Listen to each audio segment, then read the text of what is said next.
I slowly moved the rope closer to the wild wolf. Then I suddenly tied its mouth shut, quickly wrapped it several times, and secured it with a tight knot. But I did not hurt the wolf. I was only cleaning its wounds. Then I placed the wolf inside a cave, so I could keep an eye on its injuries. I spent the night less than 1 meter away from the wolf, but when I woke up the next morning, I found that the wolf had untied the rope while I slept, and it was baring its teeth at me. I was terrified on the spot. I did not dare to move at all, but if the wolf truly wanted to hurt me, I would have been dead during the night. Thinking this way, I gathered some courage, and trembling, I brought water to the wolf's mouth.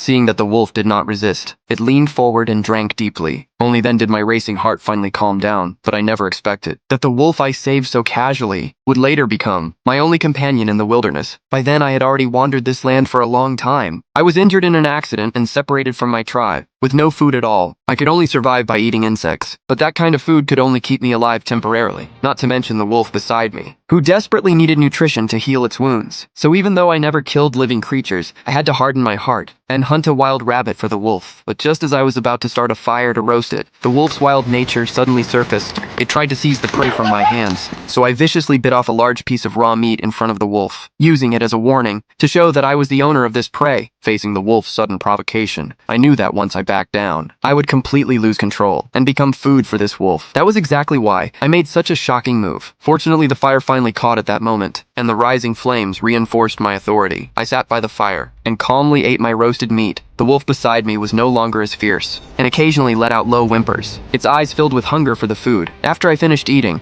I saw that the wolf had fully submitted. Only then did I toss a piece of meat over. This was not charity. It was the first rule I set for our shared survival. I provide food and shelter. The wolf must follow my rules. I thought the wolf had accepted me and tried to get closer to it that night, but the wolf was still on guard, showing its fangs to protect itself. The ice of distrust had cracked, but it would take time to fully melt. In the deep silence of the night, the wolf let out long howls toward the distance.